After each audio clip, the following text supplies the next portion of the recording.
Good evening. It is around 8 p.m. here in South Africa, and I just got a message that the New York Young Republicans issued a press statement about what's happening in South Africa, particularly the Kill the Boer chant. And given that I'm sitting here in my study room, I figured let's press record and read the statement. I actually haven't read it yet. I just opened the link and I saw that it's quite a few paragraphs. So I'm going to read the statement for you, and then I will maybe give a short comment on that. It's on the New York Young Republicans Club website, NYYRC.com. Click on updates, click on statements, and then you'll find it. It's said, the heading is Save the Boer, 21 August. And the statement is as follows. Save the Boer, 21 August 2023. On July 29, 90,000 supporters of the Marxist-Leninist Economic Freedom Fighters EFF party in South Africa sang Kill the Boer in their tribal tongue at the 10th anniversary rally of the third largest party in both houses of the South African Parliament. Some lyrics of this chant include shoot, shoot, shoot the Boer, shoot, shoot, the cowards are scared, shoot, shoot, accompanied with war shrieks like those from the 1964 film Zulu. Clear homicidal ideation for the rising tide of machete-wielding butchers intent on raiding Afrikaner farms and murdering the innocent white South African population. Leading this rally was Julius Malema, known for his calls to cut the throat of whiteness and to expropriate white land throughout his faltering nation. Shaka Zulu would sneer at the ignoble state of his freeloading descendants. Look upon the White Cross monument of Plaasmoorde, which commemorates over 2,500 murdered white farmers. Now, for those who don't know, the word Plaasmoorde is the Afrikaans word for farm murders. AfriForum, a civil rights NGO established to represent and protect the Afrikaner population, recently published a report tallying 333 farm attacks and 55 farmers killed last year. These represent just a subset of the homicides taking place in South Africa, where an average of 75 people of any color are killed daily. In 2022, homicide numbers peaked with 7,000 people murdered in 3 months.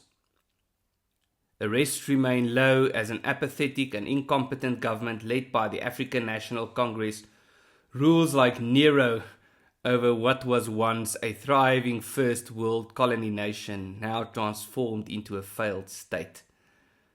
It is no secret that the end of the Afrikaner farmers in South Africa will mean an end to infrastructure in the country, where power plants continue to struggle and the 90% black population continues to rely on the remaining white population for its food production. On its current trajectory, South Africa is destined to go the way of Rhodesia and become a second Zimbabwean nightmare, with hungry children stacking bricks of hyperinflated money somehow higher than they were ever stacked in the Weimar Germany. Elon Musk, a native of South Africa, has called attention to the plight of his Afrikaner brethren on social media, and we note that his wealth may be put to good use in equipping the Afrikaners to defend themselves in the inevitable bush war that appears to be on the horizon in South Africa.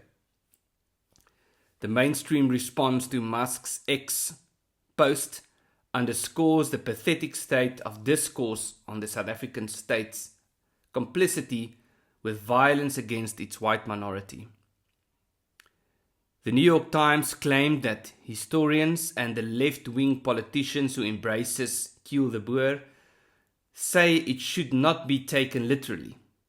It goes without saying that what historians, in quotation marks, and an untrustworthy left-wing politician say has little value, even barring the obvious intent behind the mass singing of Kill the Boer. Its effect has been plain. In recent weeks, there has been a material and horrifying spike in attacks. The New York Young Republican Club, a longtime friend of AfriForum, stands united with the Afrikaners and denounces the rabid genocidal EFF and all its fellow travelers in the Republic of South Africa. May God be with the hard-working and imperiled South African farmers. We look forward to welcoming former AfriForum Chief Executive for Strategy and International Liaison, Dr. Ernst Roots, who is now Head of Policy for the Solidarity Movement in South Africa, back to New York soon for updates on this tragic and perilous situation.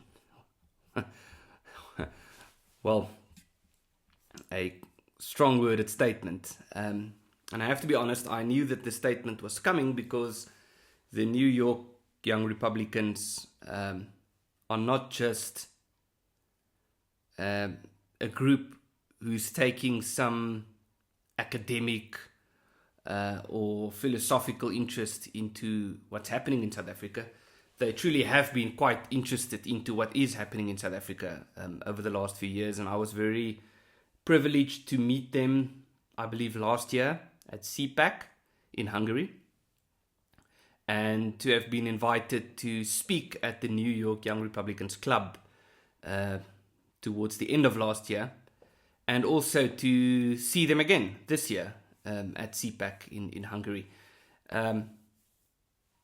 And I have the privilege to have gotten to know their leadership quite well, to become friends with them, to hang out with them in New York and in Hungary. And so I can only say that we are very grateful to the New York Young Republicans for having taken an issue on this, or having been concerned about this issue before it became mainstream, if you might want to call it that, before Elon Musk and several other well-known public intellectuals and commentators started talking about this. We can discuss the details of the statement, but as far as the gesture is concerned, it's a very good gesture, and we are very grateful for that. And I'm happy to see them saying that they would like to see us back in New York to speak to them again. But as we have been discussing with them, with the leadership of the New York Young Republicans, I can only add to say that we are looking forward to welcoming them in South Africa. We have had some discussions about them sending a delegation to South Africa, sort of a fact-finding mission to see what is happening in South Africa, to meet with people on ground level, to come and drive patrols with AfriForum, to meet the different institutions of the Solidarity Movement and so forth. So that would be fantastic. I'm sure there would be a lot of interest from our members and Afrikaners and farmers and just people in general in South Africa, conservative people especially, who would be very keen to meet with the New York Young Republicans. It is my understanding that they are by far the most active youth wing or branch of the Republican Party, and they are very vocal on obviously American politics, but also what's happening in the world.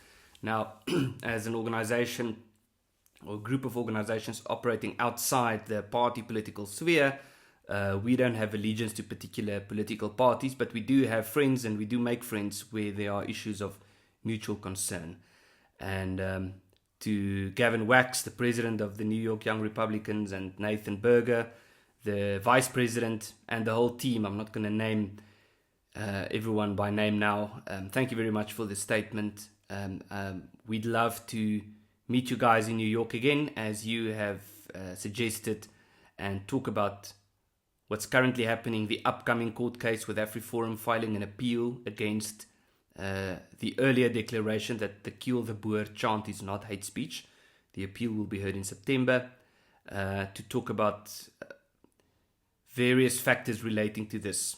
the spike in farm attacks that you alluded to, our fight against hate speech, and also, as we have been saying, actually, not only we have been saying, I remember a member of the leadership of the New York Young Republicans Club saying to me when I saw them earlier this year that they do take an interest in South Africa because they believe that South Africa is a good indicator and the problems in South Africa is a good indicator of what lies ahead for much of the Western world, or what could lie ahead for much of the Western world if they don't think about their policy ideas more responsibly. So I'll conclude with that. Thank you very much for the statement. Looking forward to seeing you guys in New York again, but also looking forward to welcoming you in South Africa.